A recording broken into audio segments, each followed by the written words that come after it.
It's no exaggeration to say that Michael Jordan breathed new life into the world of basketball. He gave us some exciting times. It all came back when The Last Dance hit the screens. In this video, we're going to talk about Jordan coming up with another production to follow the doc. We'll also take a trip down memory lane to the time that the Chicago Bulls angered Michael Jordan in his first game against them. First up, here's all we know about another The Last Dance documentary. The news going around is that Michael Jordan's working on another documentary. However, this time around, Jordan will be more focused on his time with the Washington Wizards during his comeback season. This detail's been shared by Sam Amico. On January 12, 2023, Amico tweeted that he was happy that he was considered old enough to be asked to aid in the documentary about Michael Jordan with the Wizards. He promised in the same write-up that he'd be sharing details soon as well. Amico's presently working as a senior NBA writer at the site hoopswire.com. Also, according to Yardbarker, Jordan's run with the Wizards is a time that isn't really talked about enough, but things are brewing that's totally going to change that. And the focus on the sports icon after he came back from retirement seems like an excellent viewpoint for a potential doc. It's true that Jordan didn't go on to win any championships while he was associated with the franchise, but he probably has loads of interesting stuff to tell us still. If you're gonna go into technicalities, Jordan's last dance was, in fact, with the Wizards. It's as great a place as any to dive deep into the life of one of the greatest figures ever to play in the NBA. Next up, Jordan switched teams after retirement. We all know that Michael Jordan rose to great heights while he was with the Chicago Bulls. His first retirement came as early as 1993, at the time of his father's death. During that point in time, the star turned to baseball. However, it didn't last long, as he was back after about 18 months, and the court was happy to welcome him. This time, he went on to have a staggering 3 more championships with the Bulls before he decided to go for retirement for the second time in 1998. However, when Jordan ultimately came back from retirement in 2001, he joined the Washington Wizards. This was a move that not many were expecting, and it's also an aspect that we didn't get to see much about in The Last Dance. Ultimately, this return wasn't as incredible as his return with the Bulls. In the 2 seasons that the legendary athlete played with the team, he didn't manage to bring them to the playoffs. Further up, let's take a closer peek at Jordan's time with the Washington Wizards. According to the various media resources, during his time with the Wizards, Jordan earned 2 star selections with a combined average of 21.2 points per game. But this was a major break from his previous record, which was much better. In his run with the Bulls, Michael had 31.5 points per game in his 13 years there. The fact of the matter was that Jordan had initially joined the Wizards because he wanted to be part of other aspects of the game, and not just on the court. With this team, he also had partial stakes. According to the player himself, he wanted to be a teacher to the young players, but not just in practice. He also wanted the learning to incorporate real NBA games. Ultimately, he retired from the game in 2003 at the age of 40. Moving on, The Last Dance doc was incredible. It hasn't even been 3 whole years since we saw the release of The Last Dance. The docuseries dove deep into the time that Michael Jordan was playing for the Bulls, but the particular focus was the player's final years with the infamous franchise. It highlighted Jordan's relationship with both his teammates and the game.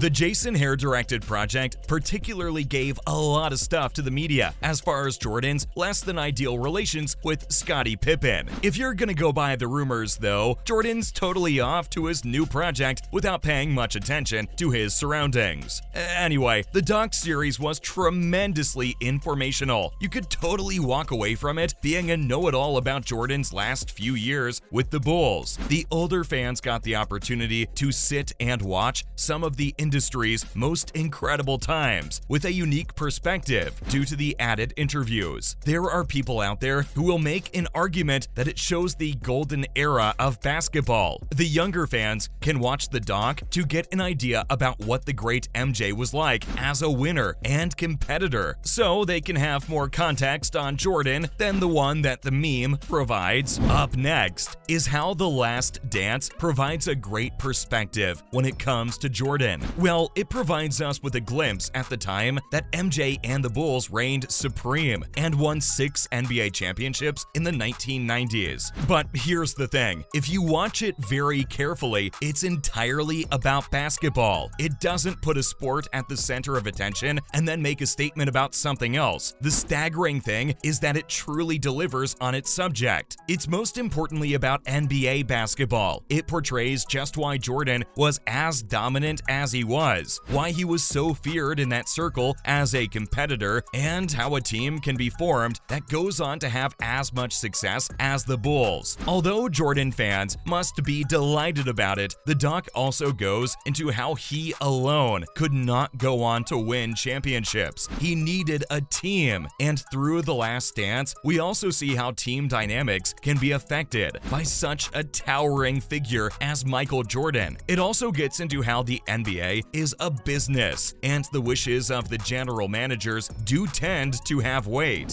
What's more, the doc also shows us how Jordan's quick to take slight. One of the most important patterns observable in The Last Dance is that Michael Jordan's got an immensely competitive side, but it often interacts with the part of him that's super sensitive to taking offense. Now, his competitive streak is not only great, but it's also legendary. After all, many agree that a lot of his success came from his ability to never give up. However, even when he was at the top of the game and no one could have disputed his position in his realm, Jordan's always been quick to dismiss anyone being compared to him. Repeatedly, we watch as this great figure explains his desire to put on a great game because it's in retaliation to something said or done. Jordan just didn't tolerate anything, even remotely irreverent, said about him or the Bulls even. He even attributed one of his best performances to getting back at somebody who hadn't greeted him at a restaurant. Now, as improbable as it sounds, later, when Jordan went to the Wizards, the Bulls also inspired his fury. Coming up next, the time that the Bulls angered Michael Jordan. The tensions ran high when Jordan faced his former team for the first time. He totally reminded them of the power he had. It's no secret that Jordan, when he's angry, is a scary man. On January 4th, 2002, Jordan faced the team he himself had led to worldwide fame with a total of 6 NBA titles. The tables had turned, and the team he defended so ferociously was across from him, and he had to compete. Let's set the stage. The Bulls came in with the determination to give Jordan a reminder of who they were. To get this point across crystal clear, they assigned Ron Artest, the rugged defender, to the then 38-year-old Jordan from the opening tip-off. Artest had an immense physical presence, and his job was to make that very clear to Jordan every time he went into the paint. Naturally, it wasn't long before Artest, now called Metta Sandiford Artest, managed to totally enrage Jordan by getting under his skin. Further up, the Bulls were served a reminder that Jordan can jump.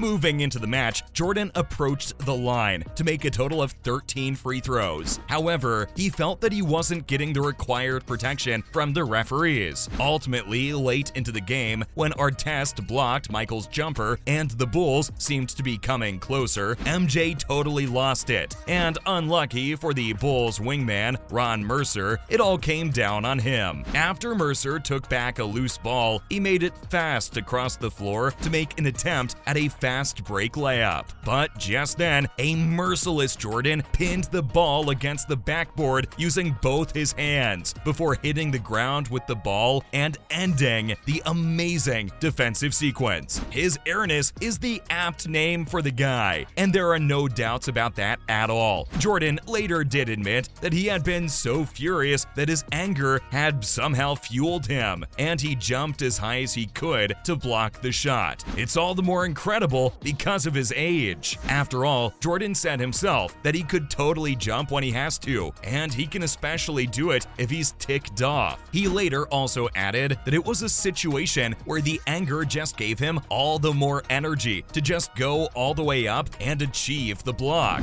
Moving on, Michael totally showed showed the Bulls that he was a master at his craft. Ultimately, Jordan concluded the game with a total of 29 points on 9 of 24 shooting. He also got in 7 rebounds, 3 assists, 2 steals, and 2 blocks in the 89-83 win. The match proved to be a spectacular addition to a continuing set of games that Jordan had been playing at the time. He previously had a whopping 51 points and 7 rebounds opposite the Charlotte Hornets, 45 points, 10 rebounds, and 7 assists against the New Jersey Nets. In the end, the Bulls managed to bring out the warrior in Jordan, and they felt the entire power of the player in return. So if you're playing against the great MJ, make sure you don't anger him. However, that might be the least of your problems. That's all for today from our side. Are you excited about another documentary about Michael Jordan? Let us know in the comments below. Don't forget to like and subscribe. Goodbye for now, and see you in the next one.